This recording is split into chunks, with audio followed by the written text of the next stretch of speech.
Hello tout le monde, j'espère que vous allez bien. Je suis ravie de vous retrouver aujourd'hui dans un nouveau vlog du mercredi. Ça fait hyper longtemps que je n'ai pas filmé les mercredis. Donc voilà, j'ai plein de choses à vous dire, ça commençait à me manquer. Je ne sais pas si je vais continuer à filmer tous les mercredis pour la simple et bonne raison que voilà, je fais rien de spécial puisque je commence, comme vous le savez, le mercredi à travailler à 12h30. Le matin, je ne bouge pas de chez moi, je fais un peu de rangement, etc. seulement.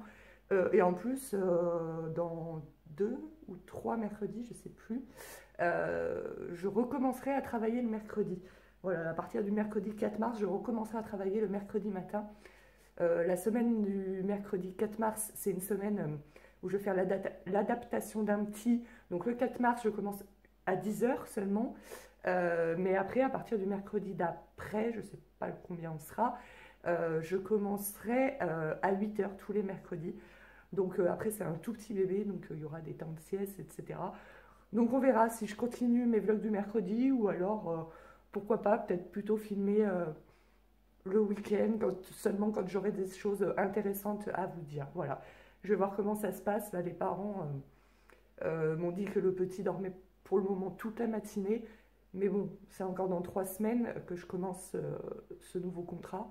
Donc peut-être que dans 3 semaines, ça aura totalement changé. Peut-être que chez moi, il ne dormira pas. Voilà, on verra bien comment je m'organise. Ah, vous avez vu, au fait, j'ai mis la robe que j'ai eue dans la Look Hero Box. Voilà. J'attends toujours vos avis, j'ai toujours pas renvoyé. Je pense que quand je posterai cette vidéo, j'aurai pas renvoyé. Je pense que je vais renvoyer samedi. Voilà, donc bah, la robe, hein, ça fait le 2e jour que je la porte, donc forcément, je la garde. Mais je suis toujours en hésitation sur la jupe. Mon mari l'aime bien. Dans les commentaires que j'ai reçus jusqu'à présent, vous l'aimez bien aussi. Je l'aime bien, mais je me dis, est-ce que je vais vraiment la mettre? Je trouve que c'est une couleur pas forcément facile à porter, même la coupe. Mais en même temps, quand je la mets, je l'aime bien. Il y a trop de vêtements comme ça dans mon placard que j'aime bien et que finalement, je m'aperçois que j'ai vraiment beaucoup de vêtements dans mon placard. Enfin, ça, je m'en aperçois pas, je le savais. Mais je m'aperçois que je mets toujours les mêmes pièces. Toujours. J'ai quelques pièces que je mets jamais, quelques pièces que je mets rarement. Et une poignée de pièces, finalement, une dizaine de pièces que je mets vraiment régulièrement. Dites-moi, les filles, si vous êtes comme moi. Voilà, je crois qu'on est toutes un peu pareilles. Enfin, pour celles qui sont shopping addicts. Voilà. Allez, je vous laisse, je vais ranger un petit peu et on se retrouve plus tard.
Mais beaucoup plus tard puisqu'il est 14h moins 5, je viens juste de coucher le petit que j'accueille l'après-midi. Voilà, donc ce matin j'ai fait plein de choses, etc. Donc j'ai pas du tout filmé. Vous avez vu un petit peu quand je me suis préparée ce matin, je vous ai filmé un peu ma morning routine entre guillemets parce que c'était juste mon maquillage. Voilà, souvent vous me dites ah maquillage ça nous manque, etc. Donc ouais, c'est parce que j'ai pas le temps en ce moment de vous faire...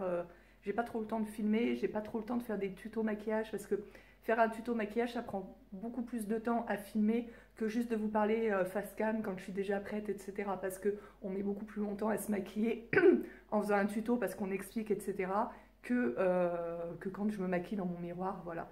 Donc voilà, donc en ce moment, j'arrive pas à trouver assez de temps pour vous faire un tuto maquillage, mais j'y pense parce que j'en ai un que je veux vous faire depuis plusieurs semaines. C'est un comparatif entre deux palettes, bref, voilà. Donc il faudra que je prenne le temps de faire ça.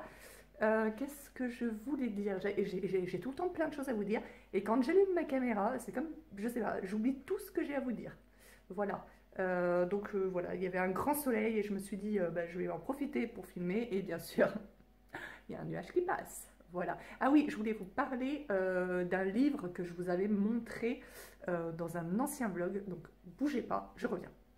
Alors, le livre dont je voulais vous parler, c'est ce livre-ci, donc c'est « Tu avais promis que tu vivrais pour moi ». Je sais plus si je vous avais lu le résumé, il me semble, mais je vais recommencer, c'est pas grave. À 30 ans, on n'imagine pas que l'on peut perdre sa meilleure amie, c'est pourtant le drame que Molly doit affronter quand Marie est emportée par la maladie. Juste avant de mourir, celle-ci demande à Molly de lui faire une promesse, vivre sa vie pleinement pour elles deux. Elle y tient, alors Molly accepte. Mais par où commencer? Lâcher son travail de serveuse, rompre avec Germain? Certes, il est comptable et porte des chaussons, mais il est quand même gentil. Quelques jours après l'enterrement, Molly reçoit un mystérieux paquet contenant 12 lettres de Marie. Elle comprend alors que son engagement va l'entraîner bien plus loin que ce qu'elle imaginait. Je ne sais pas si vous avez vu le film, je crois que c'est Ma vie sans lui avec Jennifer Garner, je sais plus si c'est ça son nom. Donc si vous avez vu ce film, c'est exactement la même chose, mais style meilleur ami. Alors c'est un livre qui se lit très facilement, très vite, hein. J'ai mis 2 soirées à le lire, et encore 2 soirées parce que j'ai commencé à lire tard. Mais tout comme le film avec Jennifer Garner, j'ai été extrêmement déçue parce que moi, quand je lis ce genre de choses, je m'attends à ressentir de l'émotion également, même si je ne m'attendais pas à pleurer tout le long à chaudes larmes. Je m'attendais à avoir un petit peu d'émotion, et il y en a, enfin moi j'en ai pas ressenti. C'est, voilà, elle dit, voilà, il y a des enveloppes, je vais pas vous dire les lettres, mais elle dit à ton ami, à son ami, bah, ce mois-ci j'aimerais que tu fasses ça, et elle lui met l'argent pour faire ce qu'elle aimerait qu'elle fasse en fait à sa place. Mais il n'y a pas d'émotion, il n'y a pas de, un tout petit peu au début pour l'enterrement, mais c'est tout. Donc moi j'aime bien ce genre de livre quand il y a de l'émotion, et là il n'y en a pas eu, pas assez à mon goût. Donc voilà, j'ai été assez déçue, mais bon, c'est un petit livre sympathique qui se lit bien. Voilà, quand vous êtes en vacances au bord de la plage, au bord de la piscine, ou je ne sais quoi, ou en salle d'attente, ou je sais pas, pour attendre votre train, ou dans le train justement. Voilà, ça va très bien, mais voilà, déçue par ce que j'attendais à avoir plus d'émotion que ça. Voilà. Je vais m'asseoir ici. Je sais pas pourquoi je me mets toujours debout là-bas, parce qu'il y a plus de lumière, mais bon. Je voulais aussi vous parler de certaines petites choses. Donc là, j'étais en train de faire mon check-out ou je sais pas quoi pour la Click and Fit, et je sais toujours pas si je prends la jupe ou pas. J'arrête pas de changer d'avis toutes les 5 minutes, j'arrive pas à valider mon truc. Parce que, voilà, elle est jolie, hein. Si je l'aimais pas, j'hésiterais pas. Par exemple, le haut, je l'aime pas, bah, j'hésite pas, je l'ai pas pris. Elle est jolie, mais par exemple, je me dis que je pourrais la mettre samedi soir parce qu'on est invité à manger. Mais c'est pas une jupe. Autant la robe là, celle-ci c'est une robe longue et tout, mais vous voyez, aujourd'hui je travaille. Hier je l'ai mis, je travaillais, enfin j'ai pas travaillé le matin vu que j'étais à un rendez-vous médical, mais sinon j'ai travaillé l'après-midi, je l'ai mise parce que c'est une robe longue, elle est pratique, elle est fluide, etc. L'autre robe, enfin en plus elle est un peu brillante, donc enfin l'autre jupe, la jupe, elle est en plus un peu brillante, donc je me vois pas trop la mettre pour travailler. Donc voilà, bref, et du coup c'est ce que quand je faisais mon check-out, là, je me disais, ouais, mais c'est pas un habit que je peux mettre pour travailler et tout. Et ça me faisait rire, je rigolais toute seule parce que j'ai une tante, donc la dernière sœur de ma mère c'est l'aînée, elles sont 4, et j'ai une tante, la dernière, qui a seulement 10 ans de plus que moi. Donc il y a une époque où on était toujours fourrés ensemble. Et on faisait donc souvent les magasins ensemble. Et je me souviens, on faisait les magasins, donc ça remonte à une dizaine d'années. Donc ouais, moi j'avais la petite vingtaine, et elle devait avoir l'âge, bah oui, c'était il y a une dizaine d'années à peu près, elle devait à peu près avoir l'âge que j'ai aujourd'hui, ou peut-être 1 ou 2 ans de moins, hein, c'était peut-être il y a 12 13 ans. Euh, Et je me souviens, on faisait les magasins et des fois, elle essayait des trucs, c'était trop beau et tout. Et elle me disait, non mais je peux pas acheter ça parce que je peux pas mettre ça pour aller travailler ni pour jouer avec mes enfants. Et je lui disais, mais tu passes pas ta vie que à travailler et à jouer avec tes enfants. Il y a aussi des week-ends où tu sors, etc. Et du coup, elle achetait pas parce que... Bon, mon mari m'a coupé la chic. Il téléphone toujours quand je filme. Pourtant, je passe pas ma journée à filmer, hein. Vous avez vu que mes vlogs sont quand même assez courts. Bref. euh, et donc voilà, et donc ouais, moi j'avais la petite vingtaine, elle la petite trentaine. Et elle me disait, oh, je peux pas mettre ça pour travailler. Et je lui disais, ouais, mais tu passes pas ton temps à travailler et à jouer avec tes enfants en fait. Et du coup, bah maintenant, 10 ans plus tard, c'est moi qui me dis, mais je vais pratiquement jamais mettre ce vêtement, je peux pas mettre ça pour travailler. Voilà, comme quoi, on vieillit, on mûrit, la roue tourne, et nous aussi, on devient des vieilles peaux. Voilà, hein, ça me fait bien rire, là, les petites jeunes de 20 ans qui te regardent. Mais toi, un jour aussi, tu auras 30 ans en fait. Enfin, je te le souhaite, parce que si tu les as pas, ça veut dire que malheureusement, il te sera arrivé quelque chose avant. Donc voilà, pour moi, vieillir, j'ai un peu du mal, hein. Tu vois, il y a les premiers cheveux blancs, donc j'en ai un ou deux, hein, c'est pas la cata. J'ai un peu du mal et des fois je me dis, mais en fait, c'est une chance de vieillir. Il y a des tas de gens qui n'ont pas cette chance en fait. Donc d'un côté, c'est vrai que tu vois qu'il y a tout qui dégringole, les cheveux qui deviennent blancs, etc.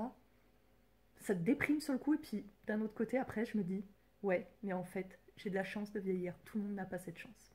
Voilà. Donc je suis très philosophe hein, parfois, comme vous le voyez.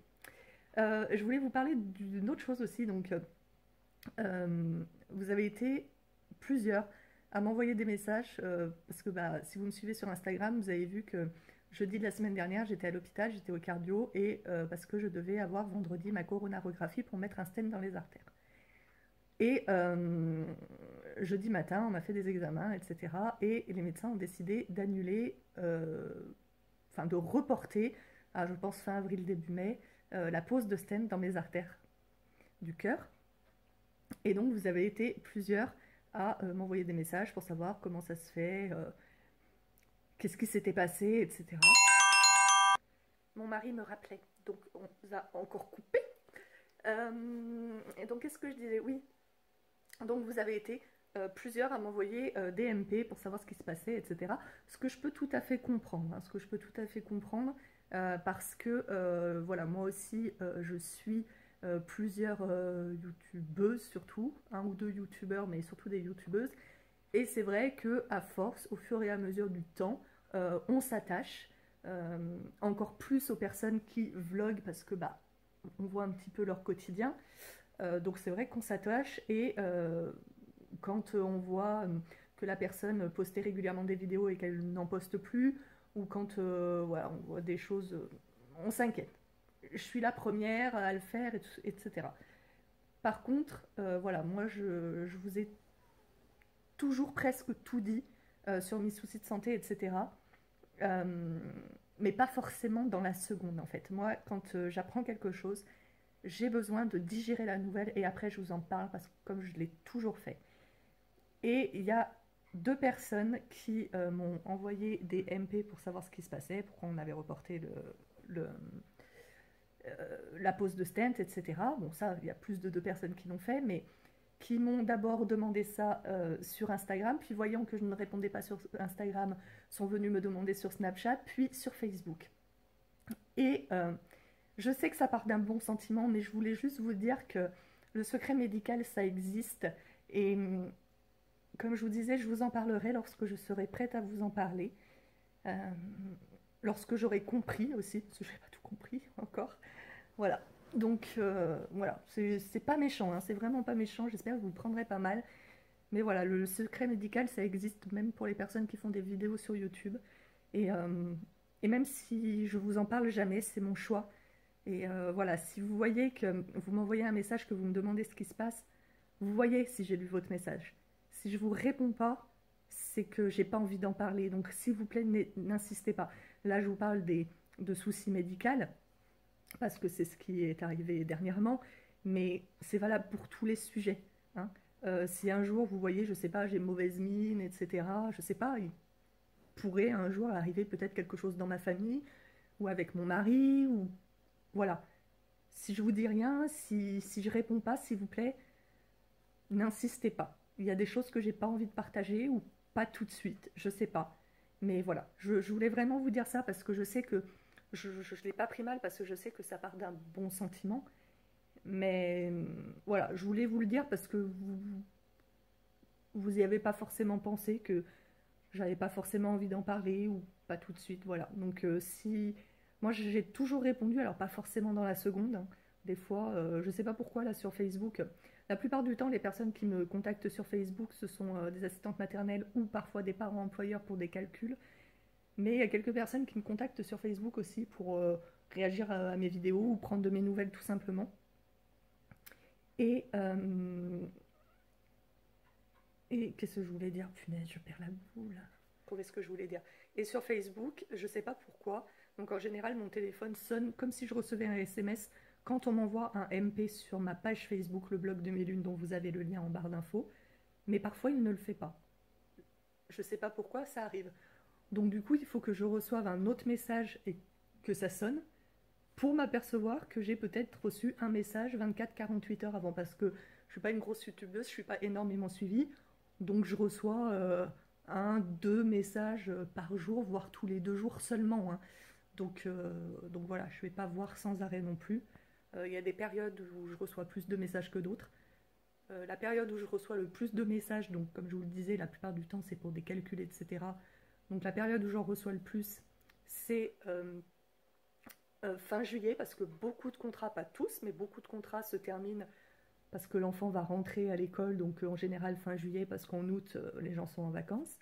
Début septembre pour les commencements de contrats, et aussi en mai pour le calcul des congés payés. C'est là où je reçois le plus de MP pour les calculs.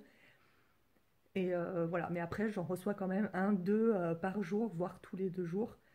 Euh, voilà, donc il se peut que sur Facebook, des fois, je vous réponde que 24-48 heures plus tard.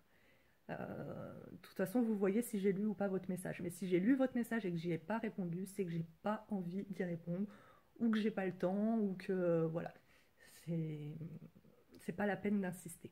Voilà. Écoutez, moi je vais me poser un petit peu et puis on se retrouve plus tard. Ciao. Bon, j'espère que vous voyez pas trop mon bordel derrière sur la table. C'est pas grave au pire. C'était pour vous dire que je perds la boule, je crois, parce qu'en fait j'étais en train de repenser à ce que je vous disais ce matin. Et je sais plus ce que je vous ai dit ou pas. Enfin, je me souviens que je vous disais donc que vous aurez vu, bah, de toute façon vous l'aurez vu avant, euh, quand je me maquillais, je me suis filmée. Et en fait, il me semble que j'ai oublié de préciser que c'est pas un tuto en fait. Vous attendez pas à ce que ce soit un tuto et tout. Enfin, vous attendez pas. Vous avez vu, oh, je sais plus ce que je dis. Je voulais juste préciser avant que dans les commentaires, il y ait des commentaires qui disent ouais, ouais, ton maquillage n'a rien d'exceptionnel, etc. Toujours des gens très gentils qui commentent. Donc je voulais préciser que ce n'est pas un tuto et que la plupart du temps, je dis la plupart du temps, lorsque je me maquille pour tous les jours, comme aujourd'hui qui est un jour où je travaille, du coup je mets qu'une seule couleur, voire deux. Si je mets une couleur foncée, je vais éclairer un petit peu là sur mes paupières. Je m'amuse pas à faire le halo, le dégradé, le machin. Ça, je le fais lorsque je sors et encore même pas tout le temps. Voilà. Donc je voulais préciser ça. Et il y avait une autre chose que je voulais vous dire, mais j'ai oublié. Je vous dis, je perds la boule en ce moment. J'ai tellement plein de choses dans la tête que je sais plus. Donc je vais couper maintenant que j'ai précisé ça sur mon maquillage. Et puis je reviendrai plus tard vous dire ce que je devais vous dire. Ah, j'ai retrouvé. Euh, alors en fait, donc j'ai été hospitalisée donc jeudi dernier, donc parce que je devais avoir à la base ma coronarographie vendredi, comme je vous l'ai expliqué tout à l'heure, et je suis tombée sur une élève infirmière désagréable, pas méchante comme celle que j'avais vue au mois de novembre, mais désagréable. Donc déjà quand tu commences élève infirmière, c'est que tu es encore à l'école, hein, si je me trompe pas. Tu commences, t'es déjà pas très agréable. Qu'est-ce que ça va donner plus tard? Faut peut-être mieux changer de métier tout de suite. Bref, c'était pas tellement ça que je voulais dire. Donc en fait, elle est rentrée dans la chambre.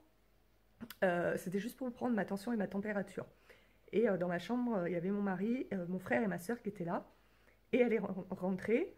Elle a quand même toqué à la porte, je crois, parce que ça, elles sont obligées.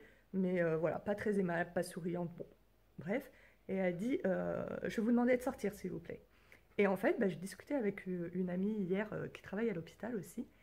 Et en fait, je lui demandais, mais pourquoi les infirmières, alors pas toutes le font, mais beaucoup demandent aux personnes de la chambre du patient de sortir. Surtout que j'étais en chambre seule en plus. Et donc, je sais qu'il y a des infirmières ou des ex-infirmières, des anciennes infirmières qui me suivaient. Donc, dites-moi pourquoi on demande. Alors, quand c'est pour, par exemple, faire un électrocardiogramme, tu es obligé d'être torse nu, etc., je le comprends. Mais quand c'est pour prendre la tension et la température, je ne comprends pas. Même les prises de sang, je ne comprends pas. Alors, certaines ne font pas sortir pour les prises de sang, mais certaines le font. Juste pour prendre la température et la tension, c'est très très rare qu'elles demandent de sortir aux visiteurs. Mais pour les prises de sang, je dirais qu'il y a à peu près une infirmière sur deux qui demande aux visiteurs de sortir pour une prise de sang. Et en fait, je ne connais pas la raison. Donc si vous êtes infirmière ou vous l'avez été, vous avez travaillé en hôpital, ou même si vous n'êtes pas infirmière et que vous avez la réponse, je veux bien que vous me la donniez parce que je ne comprends pas. Enfin, moi, donc là, donc cet élève infirmière après est revenu pour me faire la prise de sang. Donc forcément, elle avait demandé aux gens de sortir pour me prendre ma prise de sang pour me prendre ma température et ma tension. Donc forcément pour la prise de sang aussi. Mais quand j'ai été hospitalisée le 2 et 3 janvier, il y avait mon mari dans la chambre quand l'infirmière est venue faire la prise de sang, et elle n'a pas demandé à mon mari de sortir. Certaines infirmières posent la... Parce que ça peut être aussi, pour ce que je me suis dit, pour raison du secret médical. Et quand tu fais une prise de sang où tu prends la tension et tout, déjà, il n'y a pas de secret médical spécialement. C'est pas comme quand le médecin vient de donner tes résultats. Et donc du coup, voilà, je me pose la question, parce qu'en plus, moi, alors certaines, c'est ce que je disais, demandent l'avis du patient. Euh, Moi, personnellement, ça me rassurait qu'en plus, j'étais déjà difficile à piquer, mais là, c'est horrible. Depuis quelques mois, je ne sais pas pourquoi c'est devenu un calvaire de me piquer. Donc très douloureux pour moi et un calvaire pour les infirmières. Et du coup, le fait qu'il y ait mon mari, bah, ça m'a rassurée. Enfin, il faisait rien, il disait rien, il était assis sur le fauteuil, il bougeait pas, mais je savais qu'il était là et ça me rassurait. Donc, et je pense qu'un patient rassuré, c'est quand même un patient qui est plus facile, le patient est plus détendu, donc forcément, ça doit être un peu plus facile. Même si j'étais pas très détendue, mais bon. Donc voilà, donc c'était parce que ça m'a foutu en colère. Hein, je vous le dis, de toute façon, en ce moment, je suis en colère contre l'hôpital, je suis en colère contre les médecins. Voilà, c'est totalement. Enfin, ça peut être justifié des fois, mais c'est souvent injustifié. Hein. Là, je suis en colère contre les médecins parce que je me dis que s'ils arrêtaient de me trifouiller partout, bah, ils arrêteraient de me découvrir des trucs chelous. Voilà. Mais alors qu'ils y sont pour rien s'ils me découvrent des trucs chelous. Mais je pars du principe que tout le monde a des trucs chelous en fait. Tu vois, une personne lambda, moi je suis suivie de très près parce que je suis greffée, mais une personne lambda, elle a forcément des trucs chelous. Et voilà, et sauf que des fois tu le sais pas et tu t'en portes pas plus mal. Bref, voilà, telle n'est pas la question, ce n'est pas le débat, ne dis pas dans les commentaires, oui, mais c'est pour ton bien, nanana. Franchement, je sais que ces commentaires sont bienveillants, mais encore une fois, peut-être que ça va être pris mal, mais c'est dans... Non, c'est dans la vidéo où je parlais de la perte de poids. Enfin, je disais que j'avais toujours des complexes malgré la perte de poids et que j'avais pensé à un moment faire de la chirurgie esthétique pour mes seins. Et tout le monde disait oui, mais tu as eu des soucis des soucis de santé bien plus importants, nanani, nanana, machin. Enfin, j'ai l'impression que des fois, on me parle comme si j'étais débile en fait. Enfin, je le sais que j'ai eu des soucis de santé plus importants. Je sais que ma prise et ma perte de poids, c'est par rapport à mes soucis de santé, tout ça, je le sais. Vous n'avez pas besoin de me le dire dans les commentaires. En fait, je sais que c'est pas méchant, mais moi, enfin voilà, j'en ai marre qu'on me le répète parce qu'il n'y a pas que les quelques commentaires. Hein. Il y a aussi toutes les personnes de mon entourage, le personnel médical et tout. Le personnel médical, quand je leur parle voilà, de ma poitrine, nanana, qui me disent. Donc voilà, à force qu'on te répète toujours la même chose.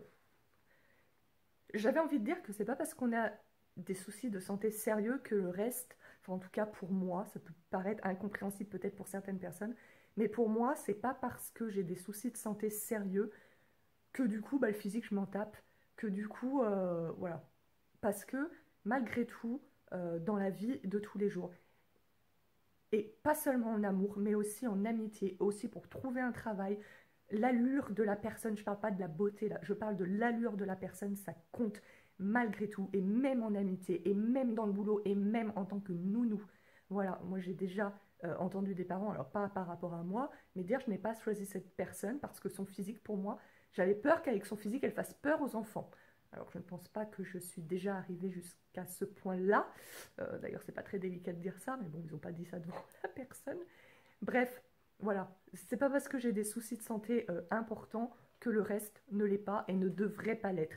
J'ai des soucis de santé, mais je suis une personne normale, avec des préoccupations normales. Ne me demandez pas, sous prétexte que j'ai des soucis de santé, d'en avoir rien à foutre de la façon dont je suis habillée, de la façon de ce à quoi je ressemble, de la façon dont je suis maquillée ou pas maquillée, de la façon dont je suis coiffée ou pas coiffée. Non, je ne m'en fiche pas et ne me demandez pas de m'en fiche. J'ai des soucis de santé, mais je mène la vie la plus normale du monde et ça passe par ça aussi, même si c'est futile. Voilà.